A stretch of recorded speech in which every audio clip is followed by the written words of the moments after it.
네, 반갑습니다. 12월 15일 월요일 아침 시황입니다. 자, 시장이 약간 좀 불안합니다. 자, 미국 증시가, 뉴욕 증시, 다우지수는 마이너스 0.5%, S&P 500은 마이너스 1%, 나스닥이 좀 많이 빠졌어요. 마이너스 1.69%인데, 기술주들, 특히 AI 관련 종목군들의 하락세가 굉장히 좀 큰 것 같아요.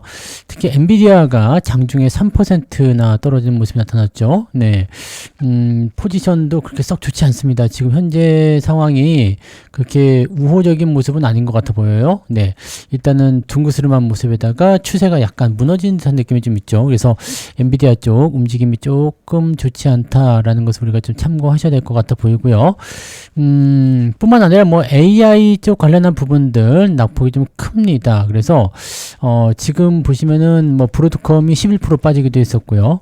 AI 관련한 쪽에서의 어떤 부담 요소가 계속 나타나고 있습니다. 그래서 이번 주에는 경제지표 발표도 굉장히 좀 많은데 이 경제지표와 그 다음에 기술주의 이런 부담스러운 요소들 물론 이제 시간에서는 약간 진정세를 보이고 있습니다. 그래서 이 우려감을 딛고 다시 올라설 수 있을 것인지, 근데 지금처럼 떨어진 상태에서 그냥 시간 외 거래로 그냥 보합세를 보였다라는 것으로 끝나진 않을 것 같아요. 왜냐면 보합세를 보이면 안 좋다는 것과 마찬가지 의미입니다. 그래서 지금 상황에서는 일단 떨어진 만큼 반등으로 치고 넘어가야지 되는데 그게 조금은 아쉬워 보인다라고 볼 수 있겠습니다. 약간은 네, 주의가 좀 필요할 것 같아 보여요. 그래서 제가 지난주에 계속 말씀드렸죠. 브로드컴의 주가 흐름이 좋지 않게 만들어졌고 그 다음에 AI 쪽 관련해서 움직임이 좋지 않아서 일단 반도체 쪽에 대한 움직임들은 여러분들이 좀 주의를 좀 해야 돼요. 그래서 반도체 쪽은 저도 삼성전자 제외하고는 지금 반도체는 다 팔고 없단 말이죠. 주가가 충분히 떨어지고 난 다음에 다시 재차 반등하지 않을까 생각합니다. 반도체는요, 일단 내년도 상반기, 네, 어쩌면은, 이번 4분기 실적부터 빵빵 터지게 하겠죠. 그런데, 본격적으로 이제 분위기가 잡히려면은 이제 1월달 넘어가야 되지 않을까 싶긴 합니다. 그래서 주가 조정을 조금 기다렸다가 반등 포인트 나올 때 사시면 아마 충분히 싼 가격에 살 수 있지 않을까 생각합니다. 고점에서 떨어진다고 자꾸 사지 마시고요. 좀 기다렸다가 포지션 보시는 게 맞을 것 같아요. 자, 그러면 이제 뉴스로 한번 넘어가서 볼 텐데, 자, 일단 경제지표 먼저 살펴보도록 할게요. 자, 경제지표 보시면은요, 지금 고용 쪽에 있습니다. 비농업 부문 고용이, 이게 지금 굉장히 좀, 네, 무섭습니다. 약 12만 건 정도 있었는데, 이게 5만 건으로 줄어버립니다. 뭐 예상치는 4만 건 정도 예상하고 있다는 얘기가 나오던데, 지금 여기도 예상치거든요. 근데 여기 예상치에서는 지금 5만 건 잡혀 있는데, 다른 쪽 예상치는 지금 4만 건 잡혀 있어요. 12만 건이 4만 건을 줄어들었다. 즉 고용이 완전 죽어버렸다는 얘기예요. 그래서 이게 문제가 되는데, 실업률 지표가 발표가 같이 되잖아요. 실업률 지표가 지금 4.5%로 예상되고 있습니다. 오, 좋지 않아요. 그죠? 네, 좋지 않은 상태입니다. 그 고용이 완전히 망가진다는 얘기가 되는 건데, 실업률이 저게 계속 높아지게 되면은 연준 입장에서는 금리를 인하해야 되겠다라고 마음을 먹을 수밖에 없거든요. 근데 재밌는 건 뭐냐? 이번 주 후반에 뭐가 발표되냐면 CPI 지표가 발표가 됩니다. CPI 지표가 지금 지난번에 3.0이었는데 이번에 3.1 또는 그 이상으로 잡힐 거 예상되고 있어요. 자, 고용이 안 좋은데 물가까지 올라가요. 그러면은 연준 입장에서는 금리를 내리기가 살짝 애매한 상태가 됩니다. 자, 근데 고용이 안 좋아서 경기는 안 좋아져. 물가는 올라가. 네, 이러면은 금리를 낮춰서 경기를 부양을 해줘야 되는데 물가가 올라가니까 금리를 낮출 수는 없고, 자, 무슨 수를 쓸 것인가 라는 식의 얘기가 될 수밖에 없겠죠. 이렇게 되면 그냥 유동성 공급인데 유동성을 공급하는 게 금리를 낮춘 거와 똑같아요. 그러니까 연준 입장에서는 굉장히 좀 피곤한 상황에 들어가 있는 요소가 되었다, 이렇게 되는 거고, 소매 판매 같은 경우도 보시면은 네, 오히려 썩 좋지 않아요. 여기 핵심 네, 소매 판매를 보시면은 오히려 줄어들죠. 0.3에서 0.2로. 그러니까 경기 전망이 지금 안 좋습니다. 네, 이 경기 전망치가 안 좋게 나오고 있고요. 실업수당 청구 건수는 뭐 조금 줄었다고는 하는데, 경기 전망이 안 좋기 때문에 이번 주에 이 경제 지표와 함께 AI 쪽이 한번 흔들려 버린다라면 지수 포인트가 상당히 요동을 칠 수 있을 것이다라고 판단하셔야 됩니다. 그래서 약간은 좀 긴장하면서 가야 되지 않을까라고 생각이 좀 들어요. 자, 이번 주 전망치 뉴스 나가면 볼게요. 흔들리는 AI 신앙심과 핵심 지표 3연타가 나온다. 라고 되어 있습니다. 이번에 셧다운 이후에 나타나는 부분이라서 뭐 좀 볼만한 건 있겠습니다만은 방금 전 말씀드린 게 전부 다긴 합니다. 자, 일단 금리 인하를 때려서 반사 이익이 기대가 됐지만 반도체 종목은 AI 거품론이 더 확산되고 있다. 자, 이게 브로드컴 때문인데요. 브로드컴이 어닝콜에서 쓰잘데기 없는 이야기 좀 했죠. 무슨 얘기를 했느냐? 빠르게 성장하는 AI 매출이 BAI 매출보다 총 마진이 더 작다. 무슨 얘기냐? AI 열심히 만들어봤자 돈 버는 거 별로 없다라는 식으로 얘기한 겁니다. 네, 마진이 생각보다 작다는 점을 실토했다라는 얘기가 되는 거죠. 그러니까 이렇게 돼버리면은 야 AI 열심히 만들어봤자 돈 안 돼 그거라는 식으로 얘기가 돼버리는 거죠. 네, 여기 써 있네요. 돈이 안 될 수도 있다는 말이다. 자, 이게 왜 문제가 되냐면 말이죠. 브로드컴이에요. 브로드컴. 브로드컴이 뭐냐? 맞춤형 반도체 시장의 지배적인 사업자. 근데 얘네들이 AI 마진 문제를 걱정하게 되면 시장이 이상하게 돌아간다는 얘기가 되는 거죠. 야, 얘네들 돈 별로 남는 거 없어 라고 얘기가 된다면 지금 빚내 가지고 투자하고 있는 데이터 센터라든지 AI 칩, 유틸리티 이게 과연 네, 돈을 벌어다 줄 수 있겠느냐. 근데 이것도 되게 자가당착에 빠질 수밖에 없는 얘기가 뭐냐면 AI 투자하지 않으면 어떻게 돼요? 뒤처지게 되겠죠. 그럼 그것마저도 못 본다는 얘기가 되는 건데 야 이게 굉장히 큰 딜레마에 빠질 수 있는 요소가 좀 됩니다. 그래서 투자 심리가 일단은 경계심으로 작용이 되는 것 같은 느낌이고요. 뭐 중국 쪽에서 H200에 대한 네, 수요를 늘릴 것이다. 뭐 근데 안 판다고 하지 않나요? 그것 때문에 뭐 엔비디아가 열심히 바빠질 거다라는 얘기가 있어서 또 거기에 대한 기대치가 살짝 반영되는 것 같아 보이긴 합니다만 일단 그거는 그럴 수 있다라는 이야기이기 때문에 확정된 다음에 생각을 해봐야 될 것 같고 이런 기술주들의 투심 즉 AI가 한 대 때려 맞는 상황에서 투심을 살릴 만한 재료가 있느냐 상당히 강력한 재료가 나와줘야 되거든요. 실적이 빵빵 터져버린다거나 이렇게 나와줘야 되는데 이번에 마이크론 실적 발표 나오죠. 마이크론 실적 발표가 나오면서 네 거기에 대한 기대 요소가 좀 생길 수 있을런지 모르겠습니다만 일단 이건 알고 계셔야 돼요. AI 반도체 기업들의 실적은 계속 늘어날 겁니다. 계속 늘어나는데 여기서 문제는 뭐냐면 주가가 그것을 이미 선 반영을 해서 많이 올랐다는 평가를 받느냐 안 받느냐거든요. 즉 앞으로의 성장성에 대한 여부보다는 시장의 평가가 어떻게 나오느냐 이게 중요한 포지션을 작용할 것 같아 보입니다. 그래서 지금 이게 상당히 좀 문제시 될 것 같아요. 그러면 우리나라 지금 소부장이라든지 반도체 기업들 뭐 삼성전자 하이닉스 같은 경우에 뭐 크게 네, 폭락할 일은 없겠습니다만 중소형 소부장 종목들 같은 경우는 영향을 좀 받을 수가 있습니다. 그러면 주가가 한 번 정도 흔들려서 내려가는 모습이 나타나겠죠. 자, 근데 이게 기회가 될 거라 생각합니다. 왜냐면 여러분 다 아시겠지만 내년에 HBM4가 나옵니다. 그래서 저도 이번에 그 유망업종 준비를 할 때 HBM4에 의한 그런 부분들을 해가지고 기존에 있었던 소부장 종목들이 아니라 새롭게 주목을 받아야 되는 종목들 위주로 이제 분석을 좀 했는데 요게 이제 현실화되기 시작하게 되면 요쪽 부분들은 또 더욱더 가속화된 그런 흐름을 보이게 될 거고 실적 증가율이 상당히 늘어나게 될 겁니다. 자, 이렇게 되기 때문에 앞으로 어떤 식으로 변화가 나오는지 여부를 좀 보면서 네, 대응을 좀 하셔야 될 것 같고 근데 지금 당장은요 주가가 치고 올라간 부분에 대한 경계성 움직임들이 나오고 있다는 얘기죠. 즉 자금이 빠져나가고 있다. 기술주에서 자금이 빠져나가고 있기 때문에 투자자들은 지금 현재 시점에서는 좀 네, 부담스러워하고 있고요.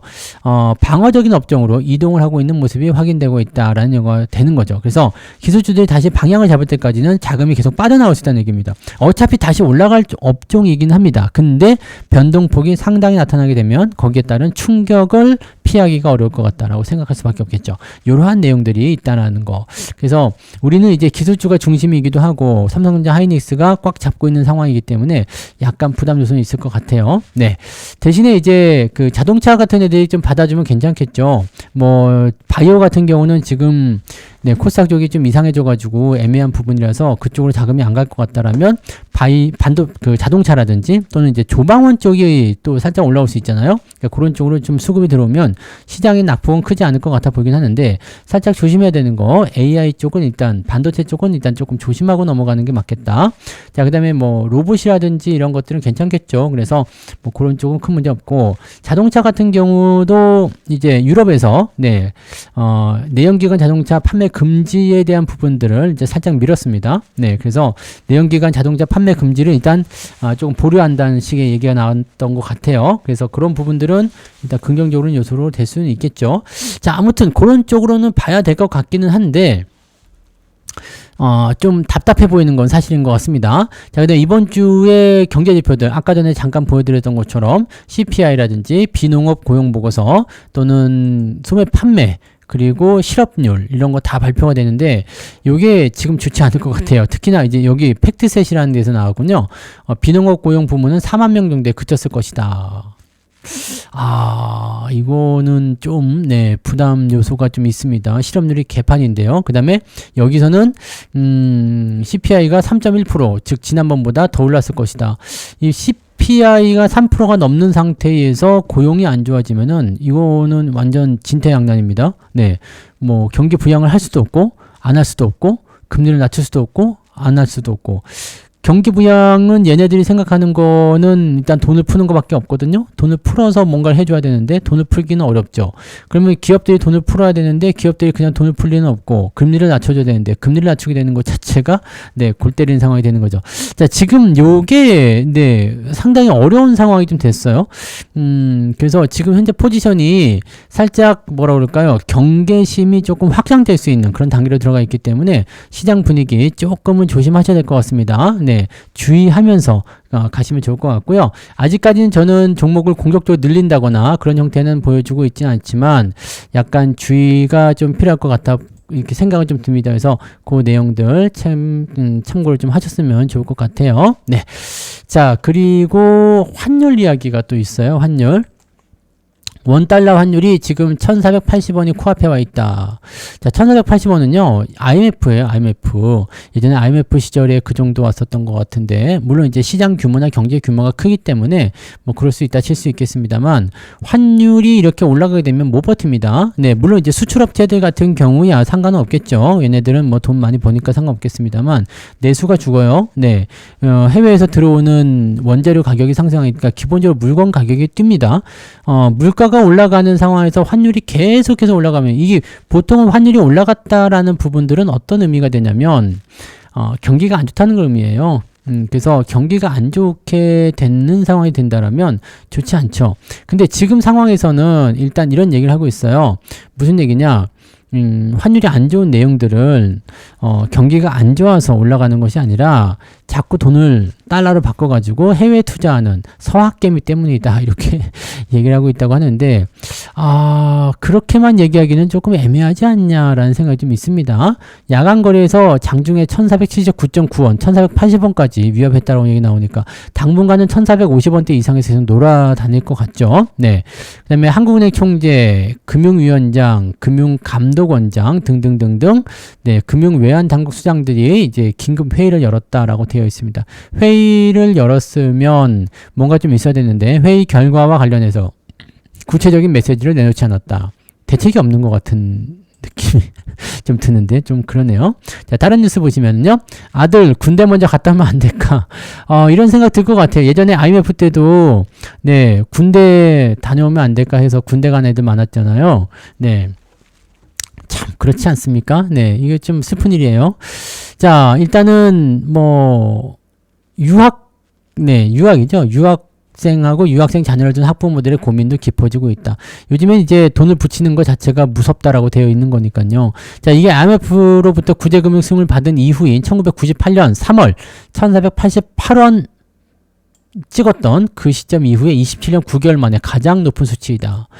IMF로부터 구제금융. 이때하고는 물론 다르긴 합니다. 그때는 외환 보유고가 없었고 지금 외환 보유가 많죠. 그 다음에 요때 같은 경우는 이제 경기가 완전 박살난 상태였고 기업들 부도나서 쓰러지던 상황이었기 때문에 이때는 외국인들의 런이었죠. 네, 그래서 환율이 높아졌던 부분이고 조금 다르긴 합니다. 다르긴 하는데 그래도 1,400원대 이상은 조금 네, 그렇지 않냐 생각됩니다. 정부는 국민연금, 서학개미, 수출기업을 지목하고 있다. 자, 그냥 이런 것들로 주목하고 있는데 여기서 한 가지는 뭐냐? 한미 금리 차이나 외국인 때문이 아니고 내국인들이 해외 주식 투자를 많이 하기 때문이다라고 일단 얘기를 하고 있다고. 야, 이것도 진짜, 네. 그 다음에 수출 기업들이 향후 환율 상승을 예상해서 달러화를 계속 보유하고 있다. 환율이 상승하게 되면 달러를 쥐고 있을 때 도움이 되기 때문에, 풀질 않고 있다는 얘기죠. 네, 그런 부분들 때문이다. 왜냐면 수출 기업들은 물건 팔아서 달러를 받잖아요. 달러를 받은 것을 풀어가지고 해줘야 되는데 그걸 안 풀고 있다는 얘기죠. 나 같아도 근데 안 풀 것 같은데요. 급한 거 아니면. 자, 아무튼 그렇다라고 합니다. 그래서 이 환율이 일단은 1480원을 넘겨서 가지 않겠느냐. 일단 뭐 1500원 넘지 않으면 그래도 저는 괜찮다고 생각은 일단은 해요. 물론 상당히 높은 수준이기 때문에 힘들 것 같기는 한데 1400원, 1480원, 90원. 네, 높긴 높아요. 그죠? 굉장히 높은 상황이고, 이게 환율이 계속 높아지게 되면 그냥 단순한 우리 문제뿐만 아니죠. 왜냐면 환율이 높아졌을 때, 네, 관세 무력화라는 어떤 이야기를 꺼내면서 미국이 또 딴지를 걸 수도 있어요. 야, 니네 환율 왜 이렇게 높아? 그러면은 환율을 방어하기 위해서는 보유 중인 외환 보유를 써야 되거든요. 외환을 건드려야 되는데, 자, 그렇게 됐을 경우는 경기가 좀 안 좋아질 수 있겠죠. 네, 거기다가 미국에 지금 투자도 해야 되잖아요. 이런 상태, 트럼프랑 약속한 그 3,500억 달러요. 네, 그거를 해야 되는데 외환 보유가 없는 상태에서 그걸 하게 되면 피곤해지겠죠. 지금 이 상황은요, 조금 뭐랄까 전조 증상이다라고 볼 수도 있는 게. 보통은 이제 경기가 굉장히 안 좋을 때 나타나는 형태이거든요. 그러니까 경제가 안 좋을 때 나타나는 이런 형태의 모습들. 이거 좋지 않습니다. 경제 지표 지금 안 좋죠. 그 다음에 환율이 높아지고 있죠. 그러면은 조금 뭔가 부담스럽지 않냐. 주가는 많이 올랐는데 말이에요. 네.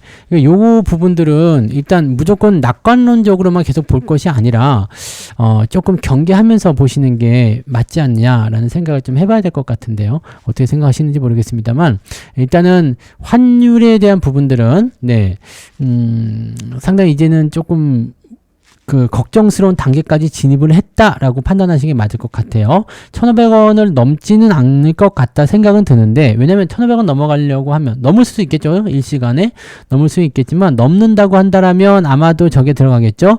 네, 구두 갭이 아니라 이제 실질적인 정부의 갭이 들어가긴 하겠습니다만, 환율이 지금도 상당히 높은 수준이기 때문에 아마 여기에 따른 부담 요소는 계속 잡힐 것 같아 보여집니다. 약간 주의가 필요할 것 같아 보여지니까요. 네, 이것도 어떻게 보면 증시한테 안 좋은 얘기라고 보셔야 될 것 같아서 이번 주 증시가 상당히 불안정한 요소에 같이 놓여 있습니다. 뭐 산타랠리가 올 거라고 생각은 하고 있습니다만 이런 요소들이 계속 잡히게 되면 부담 요소가 생길 수 있습니다.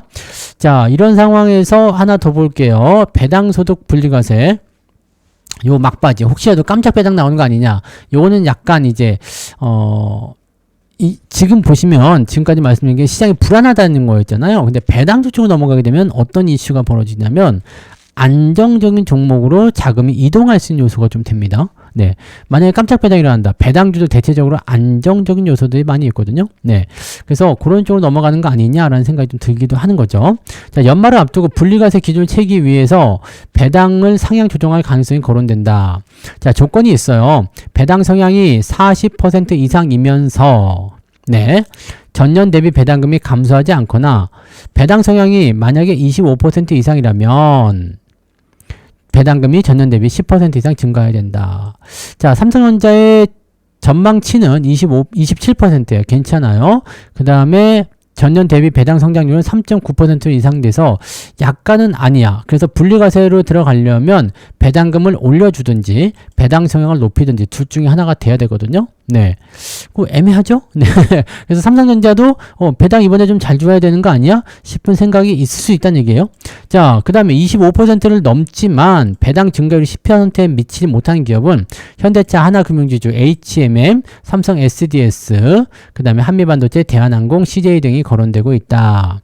그러니까 얘네들은 어떤 의미에 있냐면 배당 성향을 높이기 어렵다라면 배당금을 올려줘야 된다는 얘기입니다. 그래서 추가적으로 깜짝 배당을 실시할 가능성도 높다. 그러니까 지금 만약에 1,000원 줬다. 근데 배당금이 지난번에 뭐 900원이었다. 그러면은 900원은 넘어가는군요. 1,000원이었, 작년에 1,000원을 줬어요. 근데 이번에 1,100원이야. 아니죠. 1,100원 하면 안 되죠. 1,050원이야. 이러면 5%밖에 배당이 늘어나지 않았잖아요. 그러니까 이거는 1,100원 이상 줘야 되기 때문에 배당금을 더 올려줘야 된다. 이런 식으로 되는 거죠. 그래서 이런 부분들, 조금 애매한 요소들이 있는 거죠. 그러니까 배당금을 더 많이 줘야 되는 거 아니겠느냐라고 생각이 좀 드는 부분이에요. 네.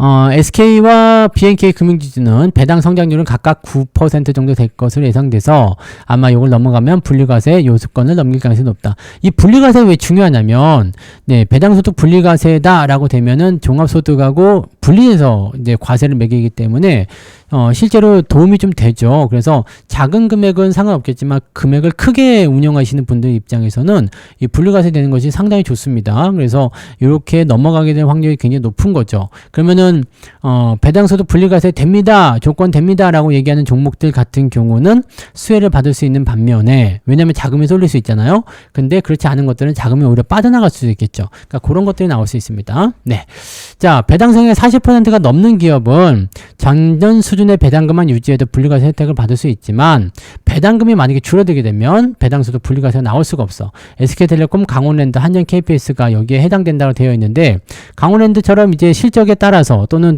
돈 쓰는 거에 따라서 변동성이 나타나게 되면 좀 애매할 수 있어요. 근데 글쎄요, SK텔레콤도 요즘에 좀 시큰둥한 모습도 좀 있고, 그래서 배당을 과연 작년보다 적게 줄 것인지 아니면 더 많이 줄 것인지는 따져봐야 되겠죠. 즉, 지금 여기 거론된 기업들은 오히려 이 배당소득 분리과세 요건을 충족시키기 위해서 배당금을 높여줄 수도 있는 기업들이 된다라고 볼 수도 있거든요. 그럼 SK텔레콤, 강원랜드, 한전 KPS, 그다음에 여기 한국타이어, 현대건설, KB금융, 그리고 HMM, 현대 삼성 SDS, 뭐 현대차, 뭐 등등등등 아까 말씀드렸던 그런 종목들 있죠. 걔네들은 오히려 배당을 더 많이 줄 수 있는 거 아니겠느냐라고 생각이 들 수도 있을 것 같아 보입니다. 그래서 이런 부분들까지 같이 체크를 해보셔야 될 것 같아요.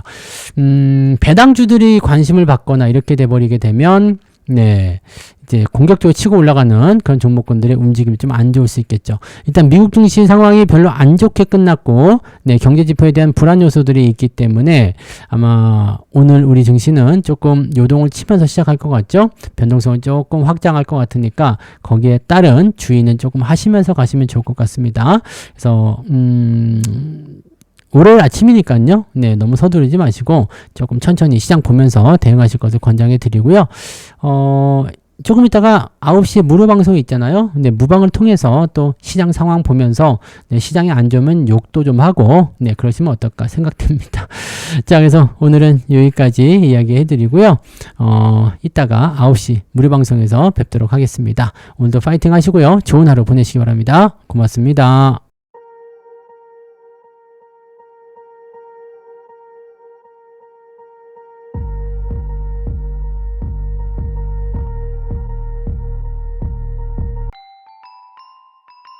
본 방송에서 제공되는 모든 정보는 투자 판단의 참고 자료이며 투자의 최종 책임은 본 방송을 이용하는 본인에게 있습니다.